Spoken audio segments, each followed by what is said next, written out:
Tansen etute maktiar Wheatley Nisagasun Opasqueacuche. Tawau. Welcome to APTN National News for this Friday, December 5th. The Yukon RCMP have made an arrest in the death of a First Nation woman who died earlier this year in a rural community. 50-year-old Ryan Laverdiere was arrested on December 3rd. He's facing several charges, including manslaughter, in the death of 26-year-old Sky Dick, who was also found deceased at a home in Ross River on April 10th. RCMP say that Sky Dick sustained injuries from an incident involving a motor vehicle. The Yukon Coroner's Service confirmed in an email to APTN News that Sky Dick was a member of a First Nation in the territory. Laverdiere is scheduled to appear in court for a bail hearing on December 18th in Whitehorse. The federal government is announcing the creation of a program designed to help launch Indigenous-led clean energy projects in Northern Ontario. The Northern Ontario Indigenous Clean Energy Initiative will be delivered through FedNor. It's aimed specifically at Indigenous communities as well as Indigenous-owned businesses and organizations. Also announced Friday by the minister responsible for FedNor, Patty Hadju, is around $5 million in funding for 10 Indigenous economic development projects in Northern Ontario. The projects range from tourism initiatives to the hiring of personnel to help foster opportunities stemming from Ring of Fire developments.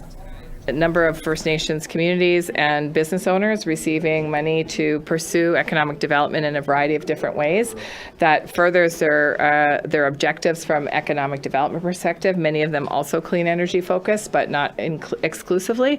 Very exciting news for businesses and for the First Nations that are looking to expand their economic development footprint in Northern Ontario. The Abenaki Council of Odanak and Walinak is launching an advertising campaign on the U.S. state of Vermont's television. The goal is to raise awareness about the misrepresentation of Abenaki identity in their state, which is an hour's drive from the Odanak and Walinak communities on the U.S. side of the border. Stephanie DeSive has the story. Vermont officially recognized 4 fake Abenaki groups. The advertisement is the latest action taken against a false Abenaki representation in Vermont.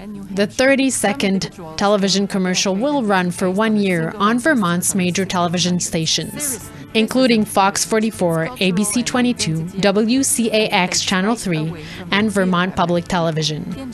Our cultural heritage has been flawed, has been appropriated, and they are erasing us by replacing us.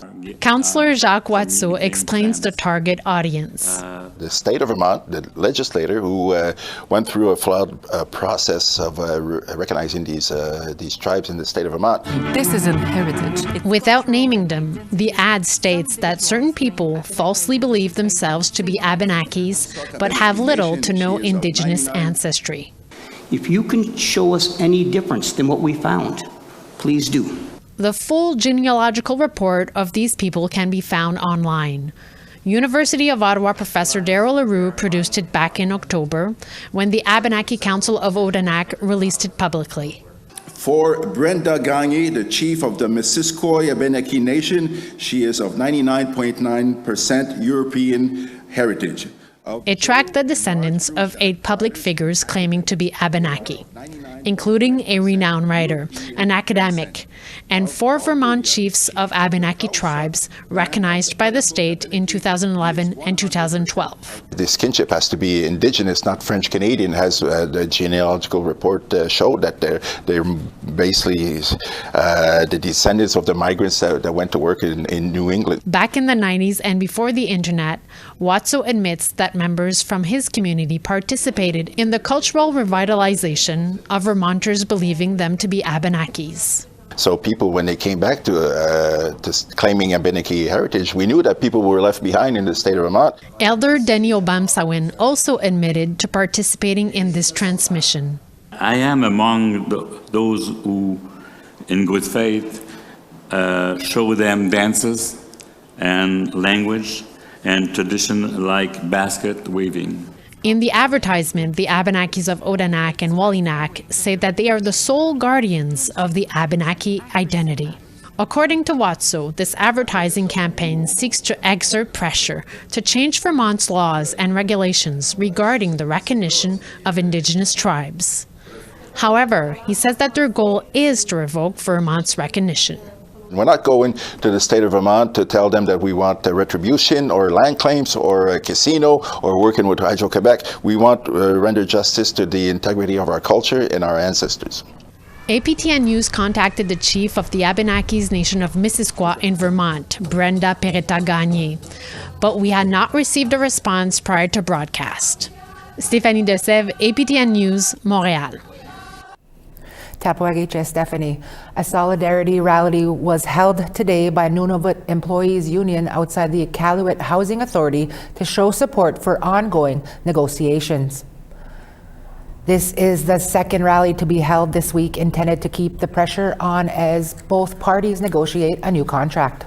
The union is seeking wage increases and better eligibility for allowances, along with the removal of concessions the employer is asking for that affect employees' abilities to access vacation leave, special leave, and sick leave.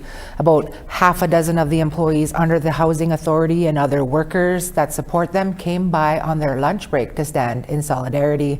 NEU President Jason Rochon says the rally was to let Iqaluit Housing Authority know that they're not going anywhere. But we just wanted to do a solidarity rally to make sure the employer's aware that we want to make sure that we're staying at the table, we keep communicating, they drop the concessions, and we start getting real about the kind of compensation that our members need. We know that they do a lot of hard work. We know that they really care about the community that they're serving, and that they need to be compensated and feel respected. And we want to keep the pressure on the employer, because we know the last time we were at the table with them a few years back, it turned into a strike and a lockout, and the strike lasted 137 days. And we take you to a graduation in Alberta where some folks got their Class 1 driver's license this week. Vroom, vroom. That story after the break. Chesqua.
Come on in, beat the gwe.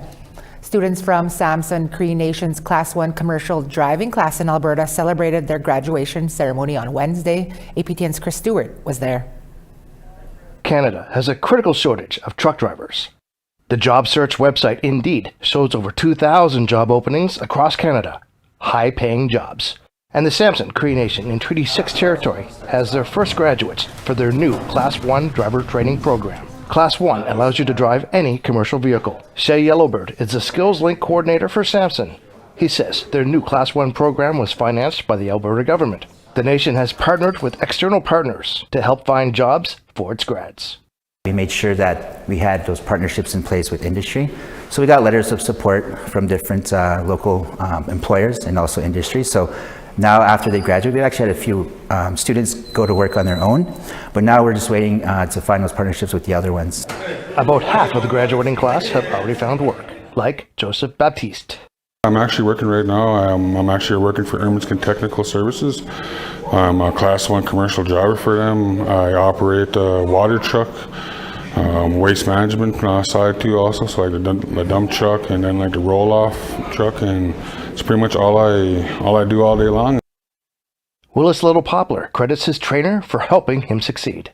Our instructor was really good. Like, he really got to know him pretty well, and we'd joke around, but he would always be focused on what we were doing, and yeah, he taught me a lot. Little Poplar says it was fun, but he took it seriously, like ensuring his truck was ready for inspections. I started mastering like what I need to do. I recorded all my inspections. I just put it on, have my phone out, and just do inspections, like 5 different inspections, and I got it down pat, and yeah, I thought it was fun, and I'd recommend it to anybody. He's hoping to start his new career as a waste disposal truck driver.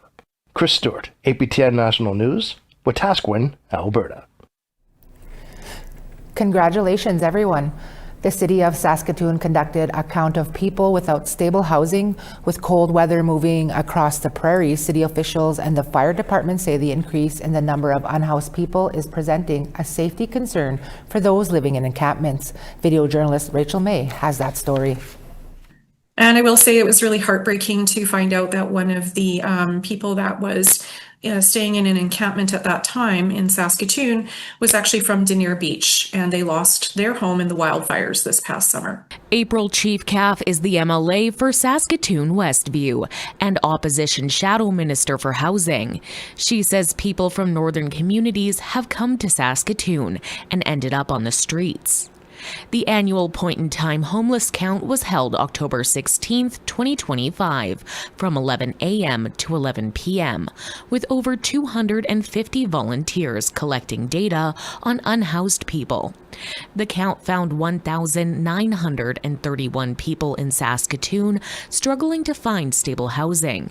Chief Calf, who volunteered in the count, says the situation is worse than it appears. And so I will say that I know that there were some folks who weren't wanting to speak to us, and so they're not included in the data. So I actually know the number is higher than what we think. One pit count category included encampments.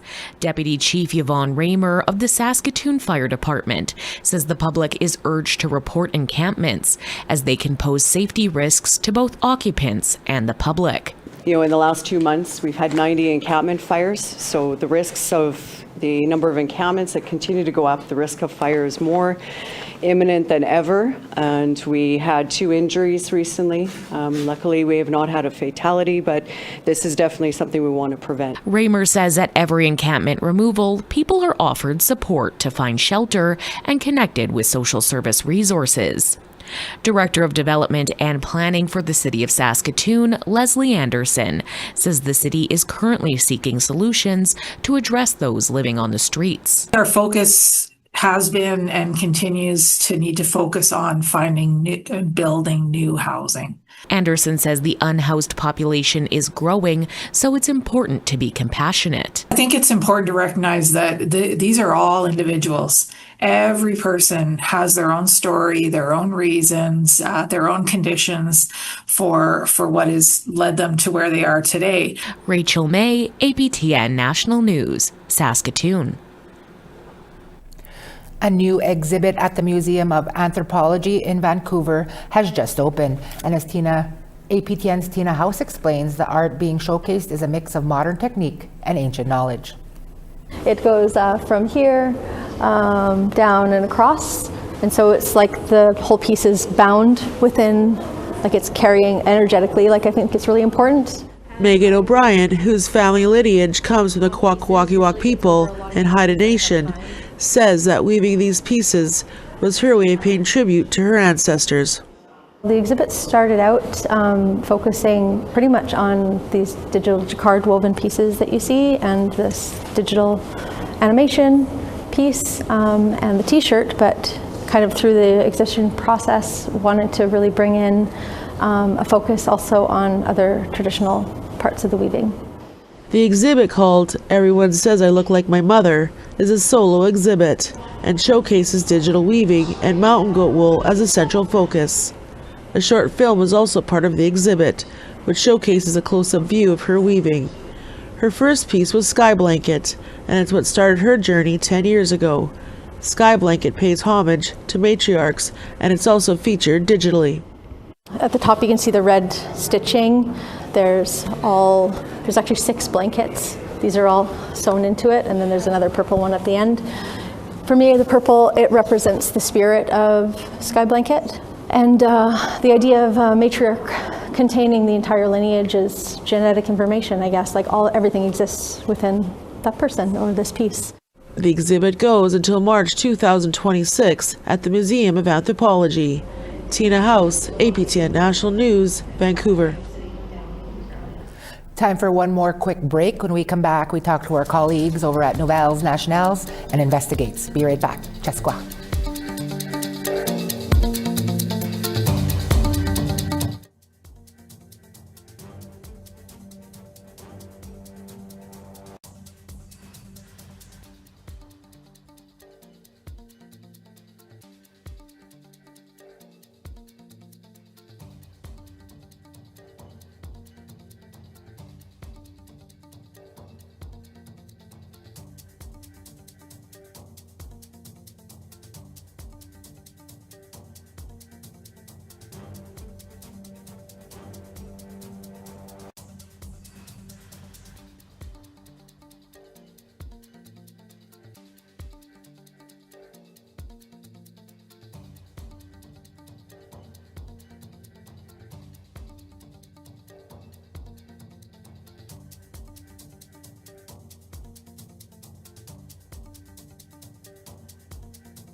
Tawau, welcome back. Time now for our photo of the day. The trees may have shed their leaves, but the squirrel was still out and about. Shania Murdoch felt as though she was being followed while out on a walk through Winnipeg, Manitoba. Stay safe out there, Shania. For the chance to be our next photo of the day, send your photos to share at aptn.ca. Now let's take a look at tomorrow's weather forecast. Starting on the east coast, St. John's -4, Fredericton -2. Over to Nain -9, Kuujjuaq -18. Chibougamau is -4 as well as Saguenay. Sault Ste. Marie -3, Peterborough 2 degrees. Kapuskasing -6, Thunder Bay -8. Churchill is -18, Puckatawagan also -18. Barons River -12, Dauphin -14. North Battleford -18, Regina -15. Uranium City is -22, La Ronge -20. Moving west, Fort Chipewyan -20, Peace River -16. Edmonton is -14, Calgary -11. Bella Coola -1, Campbell River 7 degrees. Dease Lake -6, Smithers 3. Moving north, Old Crow -24, Mayo -21. Norman Wells -26, Fort Simpson -22. Tuktoyaktuk -20, Colville Lake -29. Cambridge Bay -26, Baker Lake -21. Resolute -17, and Iqaluit -9.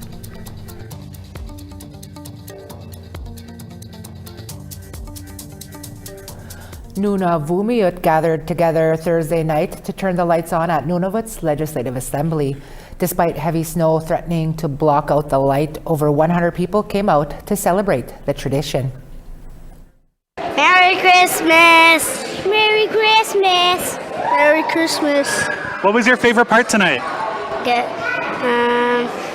the hot dogs. Light! Singing. In what felt like a Christmas miracle to many, the heavy snow ended just as the lighting ceremony started.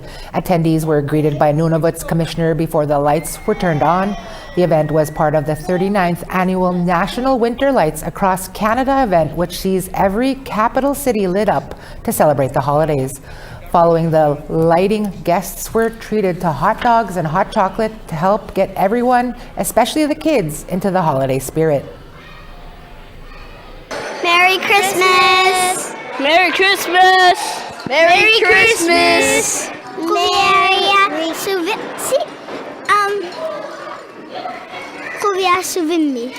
Merry Christmas!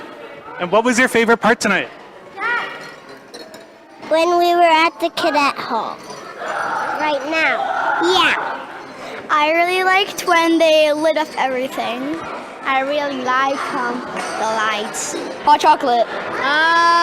The lighting. Hot chocolate. Aw, gee. Our French news magazine will be on the air shortly. That means host Kim Sullivan checks in to tell us what to expect on this week's episode. Hi, TR. Just like you, this week's show is plentiful with news coming out of the Assembly of First Nations. However, we also talk about funds. A new fund put in place to help First Nations build businesses, and a community not sure of how their council are using their funds. And also an early cold snap is coming to the province, and the City of Montreal is putting in place a crisis unit to help those unhoused. That's all in tonight's show. Don't miss it, 6:30 Eastern. Tapawegechik Kim, and APTN Investigates returns tomorrow night with an all-new episode. Journalist Christopher Reed looks into the recent eruption of residential school denialism. Fired academic Francis Widdowson has been showing up on university campuses to question aspects of the history of residential schools in Canada. With more on the story, Chris joins us now in studio. Thanks for joining us, Chris. I guess let's start with, who is Francis Widdowson? Well, she was an associate professor at Mount Royal University with tenure until 2021. She was fired in the wake of comments she made asserting the benefits of residential schools, as well as comments critical of Black Lives Matter. Since then, an arbitrator has determined that her firing was disproportionate to her misconduct, but she hasn't been reinstated. She's had an essay published that argues we've been misled by the media with regard to the story of graves found at the Kamloops Indian Residential School. She says we're in the midst of a moral panic about residential schools. As you mentioned, she's been going to universities and putting on outdoor, unsanctioned question and answer discussions. She just tried to do one at the University of Victoria this week, but was arrested for trespassing. So she's collecting footage for a documentary she is making. So her arrest will be some good action for her doc. She calls what she is doing a spectrum street epistemology, and this is supposed to be the kind of thing that Socrates would have done in ancient Greece, a sort of structured discussion to arrive at the truth. But of course it's rather hurtful for residential school survivors to endure. Mm-hmm. And I guess, what was Widowson doing in Winnipeg earlier? Well, in September, she came in the week leading up to the National Day for Truth and Reconciliation, so, you know, provocative timing. First, she set up uninvited in front of the National Center for Truth and Reconciliation at the University of Manitoba. She said ground-penetrating radar used to find anomalies in the ground that are thought to be human remains is not reliable proof. She also likes to talk about a story from a residential school survivor there that alleges the Queen of England and Prince Philip kidnapped a bunch of kids at the Kamloops school in 1964. Widowson uses that story to call the whole truth into question. And not surprisingly, Indigenous people showed up for Widowson and let her know how unhappy they were with what she was doing. They drummed, they sang, they drowned her out at the University of Manitoba, and the next day at the University of Winnipeg. There was a lot of conflict and a lot of shouting. We were there for both events, and you know, frankly, it was a little shocking to witness this kind of out in the open racial clashes that happened. Things were being said out loud that you don't normally hear in public too often. Mm-hmm. And I guess, Chris, what are academics and others doing about this? Well, everyone we spoke to was cautious about not wanting to give Frances Widowson and her ilk too much oxygen. As Professor Negon Sinclair says, you wouldn't give anyone who argues that gravity doesn't exist any attention. So we speak with Professors Negon Sinclair and Sean Carlton, who help us dismantle what they call her denialism. The two of them are working on a book that aims to effectively counter the kinds of false rhetoric she uses. As Negon's dad, Murray Sinclair, is known for saying, education got us into this mess, and education will get us out of it. Yeah, that sounds like an interesting documentary coming up. Thanks, Chris. Thank you very much. You can catch APTN Investigates Dismantling Denialism airing tomorrow night on APTN. And that's all the time we have for your APTN National News for this Friday, December 5th. Special shout out to my grams Irene Young. She's celebrating her birthday today. Mino Tipiska Nugum Gisagitin. Get ready, let's go. Buffalo.